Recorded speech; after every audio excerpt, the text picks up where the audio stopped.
What's up, Youth Tribe? What's going on? We're here, and hold on, it's slipping down. Yeah, you don't want to not during this season. Hey, so because of the coronavirus spike, we all got masks on. Yeah, we've all sanitized. We're ready. We sanitize the table, Trying to fresh slow water the spread. bottles. All right, so we're being intentional. So if you're watching this and going, they're not doing what they're supposed to be doing, no, we are. We promise, and we're all gonna wash our hands afterwards, and it's gonna be great. So, but yeah, we were talking about continuing the conversation, right?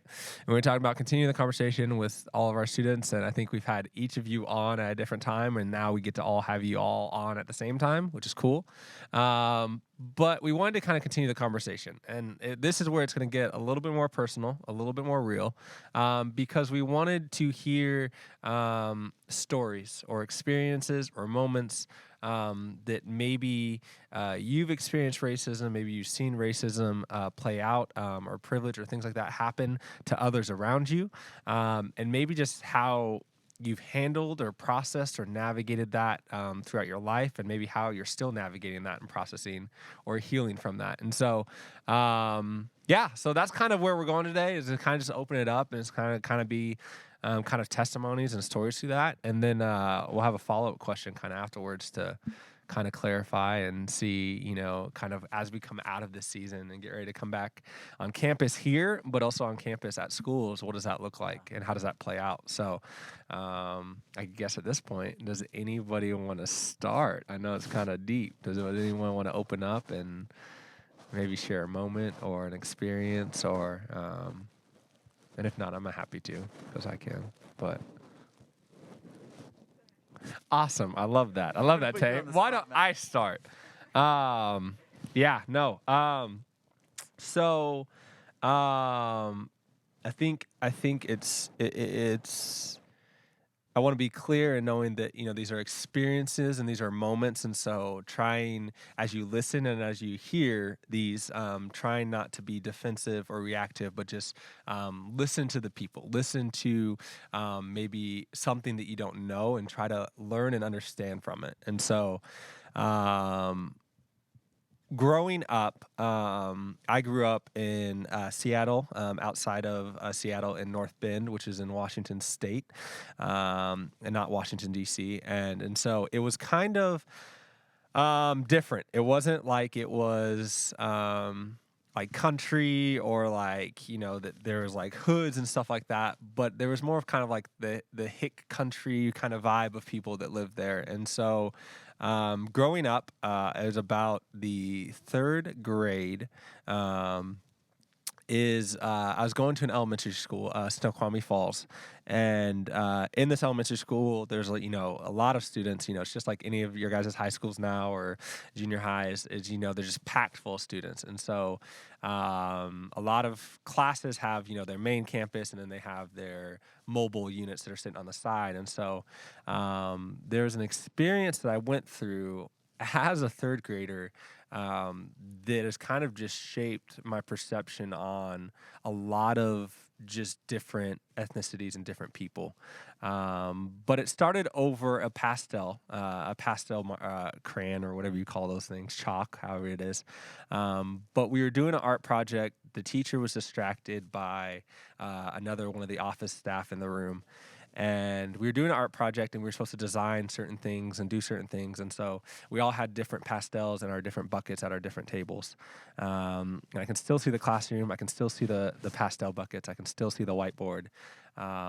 And I had been wanting a white pastel. I've been wanting to use it to help add accents and add color, because apparently that's what you do as a kid, is you add color, and you just try to make something out of nothing, basically.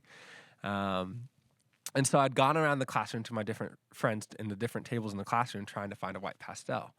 And I finally found, because they're scarce, they're like little broken pieces, or you guys all know how, after a while you just see in the bottom there's just a little bit left or a little bit of chalk or whatever. And so I finally found one at a table, and I was like, hey, can I borrow that to use that for some accents or whatever? I probably didn't talk like that at all at a third grader, but you can break it down into kind of what it went through.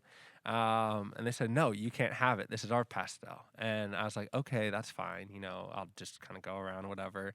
And so I went to another table that had a pastel, and I took it from that box because nobody was using it. Well, I'd taken the pastel, and gone back and started to work on my project, one of the kids had drawn a jail cell and drew me inside the jail cell with their pastels and put it on the whiteboard, and all the kids started pointing and laughing.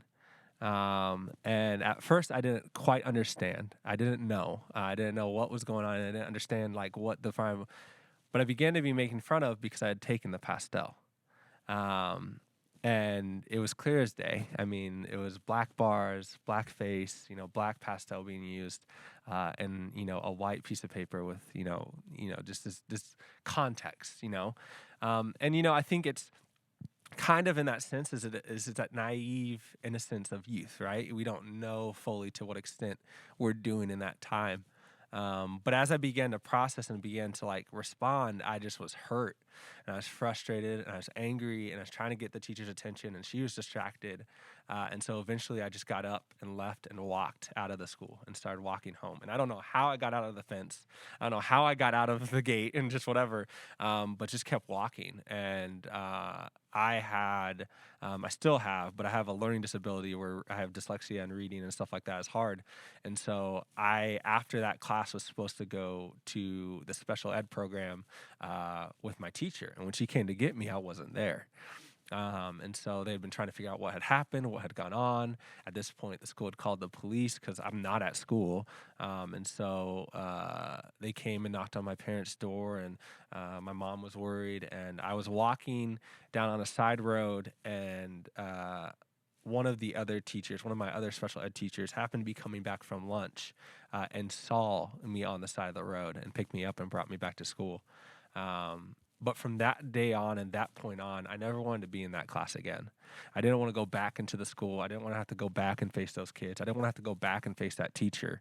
And so for the rest of my elementary experiences there, I was in one of the mobile units with one teacher teaching all the subjects, teaching all the class.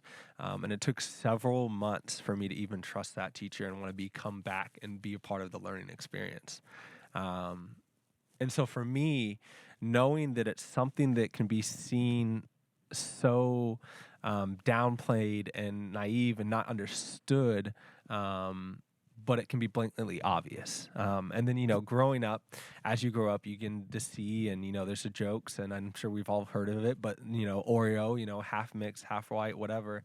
But just like hearing certain things, you begin to believe certain things. And so, the stereotypes, of, a black man in an elevator and a wife pulls her purse, or a woman pulls her purse closer to her, or you're in a store looking and you're constantly having employees follow you around the store or look at you. You can name them. I've experienced them all, and so it's just different. It's just different. It's disheartening, and it's sad to say that it still happens. I'd like to say that like it doesn't happen and I don't see it, but it still happens. It still happens when I'll be going to the same Home Depot that I'll go to 100 times. And still have someone follow me around the store or be peering down the aisle or randomly stocking plumbing stuff and hardware, and like, just being there to watch me and what I'm doing in my actions. And so, it's different. It's weird, and again, I don't live my life in this like, oh, like everyone's out to get me. I live my life and I live my life. You do you, I'm gonna do me.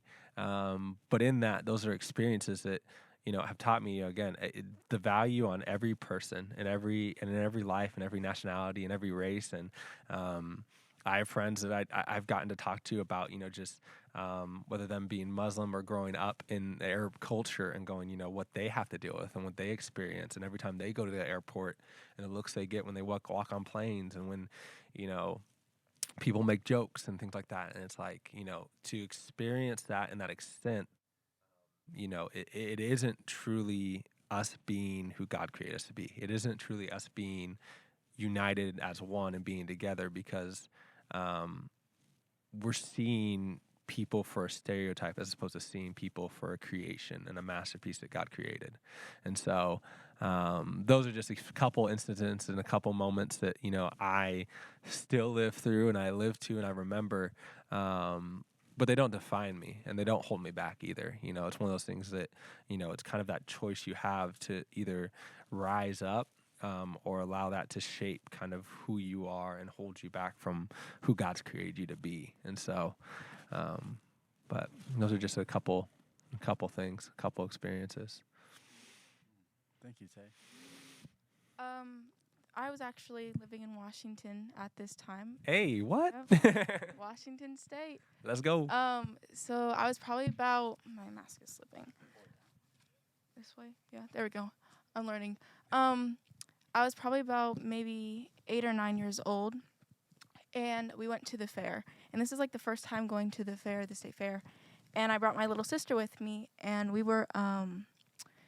went to that arcade game where you shoot the water in the hole and then the light goes up and then it goes off. You know that one? So my little sister, she wanted to go, so I gave her the tickets and she went. But obviously you can look at all the lights and you see all the kids and their lights are going up. And my little sister's light went off first and hers dinged, but then there was another little white boy on the other side and then his went off.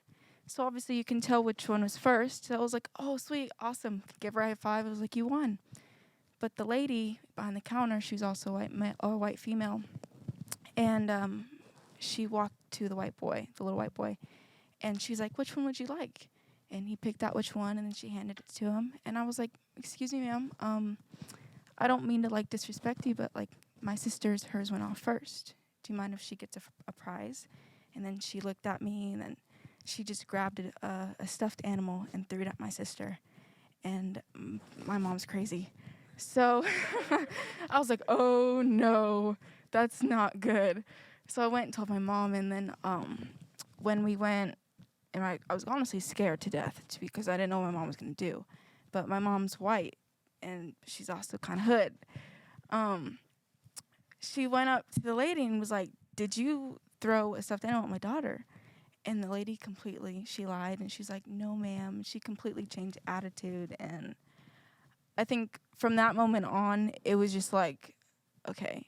Because obviously I've had moments where a lady, she threatened me, my cousin. She was going to have her dog attack us because she speak German to the dog, whatever. So I've had moments, like small moments like that, but it was never like, okay, this is racism. It was just kind of like what happens in life. Like, okay, millions of people go through this every day. I'm not the only person. This must be kind of normal, which it shouldn't be that way. It shouldn't be normal for us. But unfortunately it is. So from that moment on, I was just like, you know what? I have to act a certain way. I have to present myself a certain way. You know, I can't dress a certain way if I want to go somewhere. If I want to go to a certain, even to a church, because it happens in church all the time. Yeah. Or if I want to go to the store, or just, I have to dress a certain way. So it's kind of like, it taught me, like, you know what? I can't slouch. I need to walk straight. I need to be educated. I need to talk a certain way when I'm talking to certain people. So those moments kind of molded me to, you know, I have to be this way. I switched schools a lot as a kid. So you meet all kinds of different kids, and some of them are raised in certain households.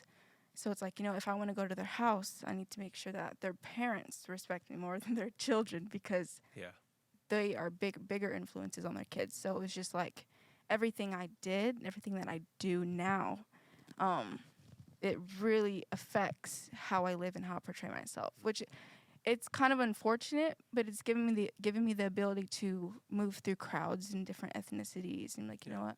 Okay, I know that this crowd is, you know, they're more like this and this and this, and it helps, but it's a lot of work sometimes, and it can be tiring. But I can be also grateful for those moments, just because it still created me to be the person that I am today, to be able to do the things that I do today. Not that those moments are me, like you were saying, but they've helped me in some way, shape, or form.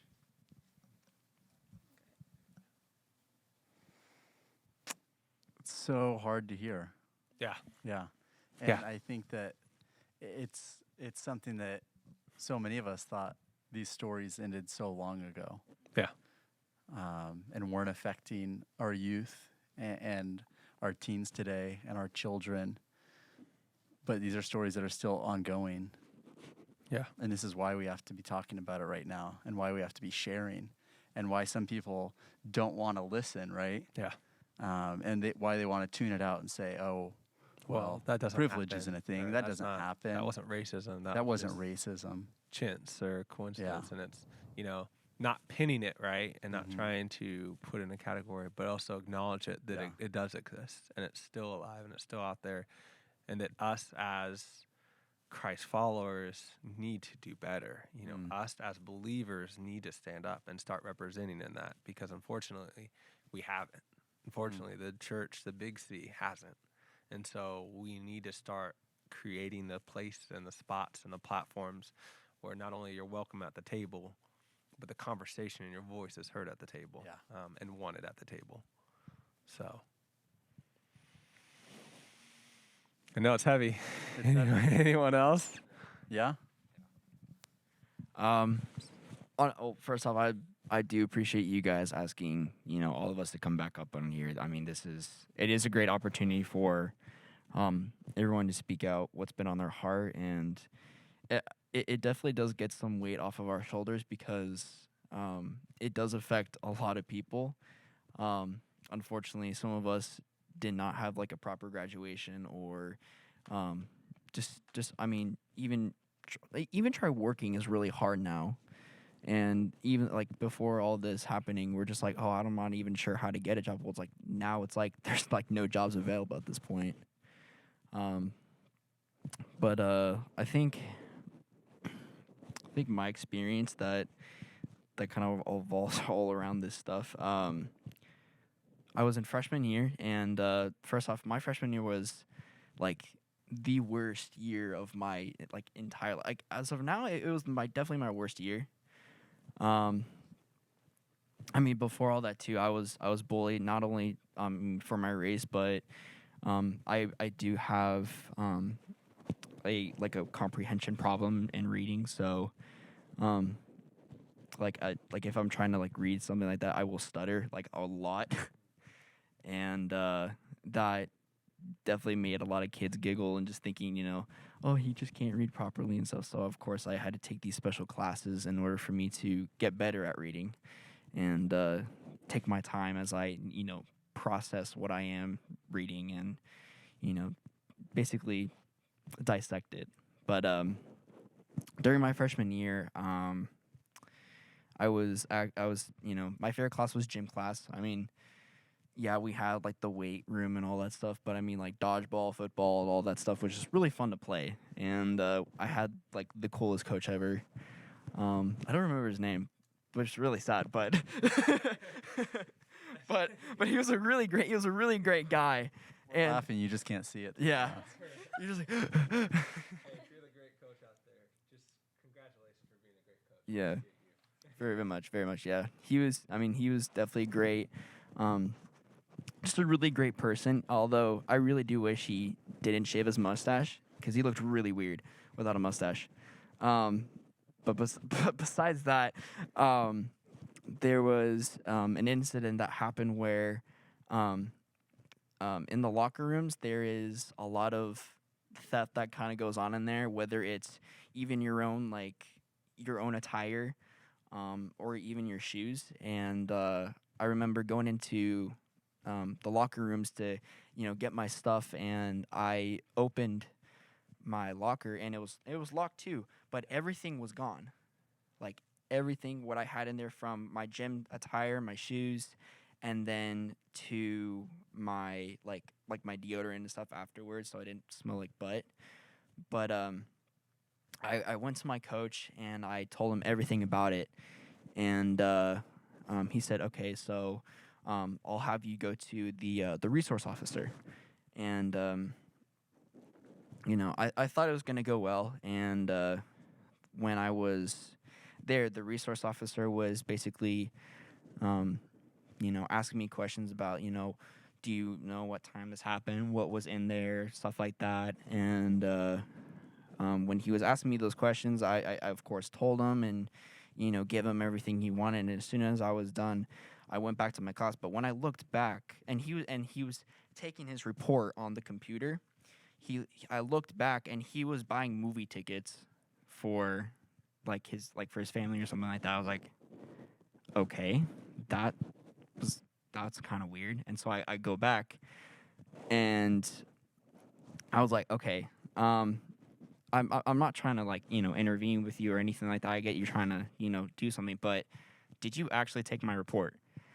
And I said, because I looked back and you're on like a Harkins like you're on Harkins.com buying movie tickets or something like that. And he looked up at me. He's just like get the hell back to class or whatever, and don't even bother. I was like, so that's just it. And he's like, just go. I was like, cool. So come to find out that my stuff was just gone. He didn't even bother taking the report, and that that kind of twisted a lot of things for me, my perspective. I thought I was getting bullied, but then I found out that that resource officer was racist to Hispanics. I had found out that he used to be part of like the border patrol, like in his earlier career and stuff, and he was taken off of that force because he had gotten somebody that had crossed the border, but like threw that person against his car and then just started pinning him down like that, and just that was not okay with anybody, especially on the border patrol, because all they do is report, and then they basically just detain you. That's pretty much about it. But he took it a whole other direction, and just kind of ruined his career after that. So he became a resource officer and thought, I'll be okay, and of course I'll have a higher power because there's just kids, and it definitely did break my heart because I did not feel safe afterwards. And first off, I never even felt safe my freshman year at high school.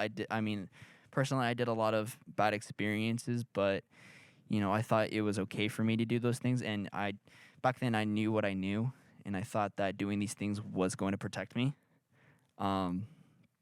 Unfortunately, it just got me in a bad place, but I was fortunate enough to move schools, be able to go to Hamilton, and have a better experience there. And I know Hamilton may have a bad reputation and everything like that, but there's a huge diversity there, and that's what I really appreciated so much. Even the teachers were very caring, and they understood what's been kind of going on and stuff, and they had special programs. They had like their very own room for like therapy and counseling and stuff like that, which was amazing. Like if I felt like in distress or just I was just very anxious, I actually went to that room and just relaxed, and they were nice enough to give us naps if we wanted to. Good. But Yeah. seriously. So I think one last question we had. I think we're running out of time today. But one last question we had, and it can be Yuli or Raven or Sophia, someone, if all three of you want to answer it real fast. And something we had talked about was as we go back to school next month, this keeps slipping off. As we go back to school next month, everyone keeps saying there's a new normal, there's a new normal, there's a new normal. With all of the protests that have gone on, with all of the hopeful change, right? Do you foresee any type of like tension at school? Do you think there's going to be hopefully some positive changes? Do you think, like Matt said it before we sat down really well, do you think in the hallways there's going to be any sort of tension between people? Do you think it will be good? Do you think there will be some negativity? Do you think between certain friendships there will be any sort of just odd tension between friend groups, or maybe at the lunch tables, people may be sitting together now or may not be sitting together now? Does anyone want to speak to that? I can. Yeah. Sure, in my opinion. So being a high school student and like going to high school and experiencing everything, it was already tense, it was just weird. So I feel like going into it now, I feel that there's going to be tensions in friend groups. Somebody's going to say something about whatever's going on, and one of the friends is going to be like, well, how about you don't say that, like that's not appropriate, and they're going to want backup from the other friends that are being activists now on social media and doing what they can. But if that person doesn't speak up out of fear of, losing that friendship, then it's kind of like puts them in the middle, puts them in the ringer. They don't know what to do. So it's going to be a lot of people being scared to speak up because they don't want to lose friends and they don't want to, have hardships and friendships that they don't want and don't need at the moment. I also feel that, people are going to be more nervous and tense to even talk about it and bring it up, even though it's very real and it's happening right now. And that's going to be another issue because I feel like people do need to talk about it and they need to bring awareness in the classroom, the lunch table, in the hallways. I feel like people are also going to be less tolerant of, race jokes, racial slurs, that kind of thing. If somebody says something completely out of pocket, I feel that they're more likely going to get, told about it, like, hey, you shouldn't say that. With everything going on, it's completely inappropriate. It's inappropriate from the start, but I have confidence in you guys. I'm graduated, I'm going to high school, but I hope that you guys, they see that it's an issue, and they're not only going to implement it on social media and be an activist there, but they're actually going to do it in real life, because those issues are in real life, and it's real, and it's scary, and you just got to be that person that, speaks up and does something about it, so, yeah. Okay, so I think this is a really good question to ask, and I think these conversations really do need to happen. But I know from my experience, just having a little bit of a blowout the other week, was just I'm okay with you asking me certain questions, but I really just want you to listen. And so I think that's really hard, just to be able to tell people it's okay if you want to ask these questions, what this word means, what this what you felt from this, or is it me, if I'm just mean to you, does that mean I'm being racist? No, we can talk about these things, but be willing to listen. And in lunch groups and everything, I think those conversations should really come up. But I know they're going to be hard and they're going to be uncomfortable, but it's okay to be uncomfortable as long as you can come out understanding something or someone. And I think it's really important that we acknowledge the division that has already happened, but don't let that make everyone's opinion so divided. And so I think that's really important right now is when you see certain people supporting something and then it's not the same as what you support, but you're friends with that person, you should be able to not settle, but come to an understanding where you guys can both support what you want to support, but support each other through that. So I think that's really important, and I think those conversations really need to happen. And I hope that they happen respectfully, without any huge arguments or disagreements. So I really hope that that's something that happens in high school, whether it's in the hallways or it's in lunch groups or anything like that. I think for specifically speaking on my experience with the school I go to, I'm just hoping that the people that have been talking about it on social media and for any school, for any person really, that they apply those things in person.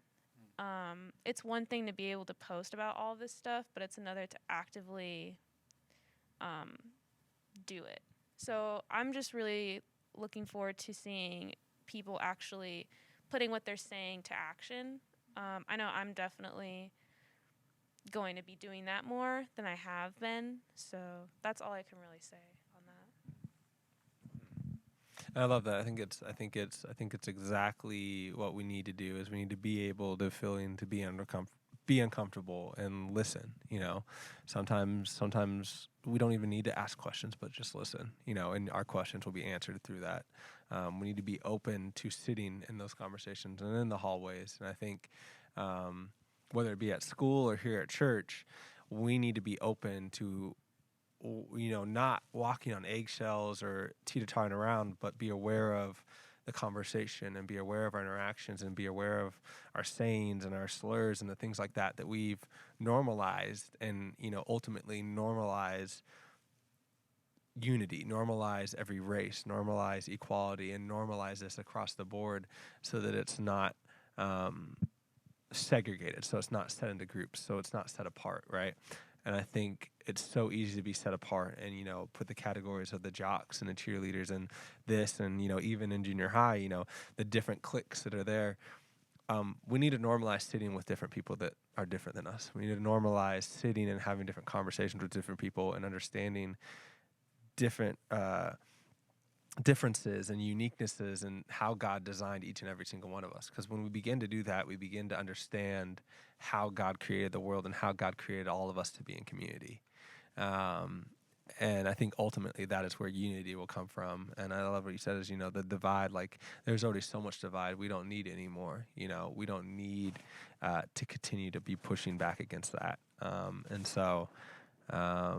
Yeah, I think coming back, whether it be coming back on campus here when we get ready to do that, whether it be in the coffee shop or in the hallways or on our Dutch runs or at our events or whatever, we need to begin to include people that look different than us, sound different than us, act different than us, and begin to sit with different people and begin to learn and understand how God has designed the kingdom on earth as it is in heaven, and how it will be when we are all together one time. We won't be separated. We won't, there won't be a black neighborhood and the white neighborhood. It's going to be one neighborhood. It's going to be one party. It's going to be one group, one family. And so I think ultimately sitting down and beginning to continue to have the conversations and be intentional and listen, listen to those around you, listen, and let's actually walk the talk or walk the post in this case. Let's walk what we're posting. Let's walk what we're supporting or sharing. Let's actually walk it out and actually live it out. You saw Jesus walk from town to town to town, living it out. Let's begin to actually be not just a Christian, not just be a Christ follower, but actually follow him in his footsteps and walk it out and live it out. So, yeah. Well, awesome. Thank you guys for coming on and joining us for another conversation.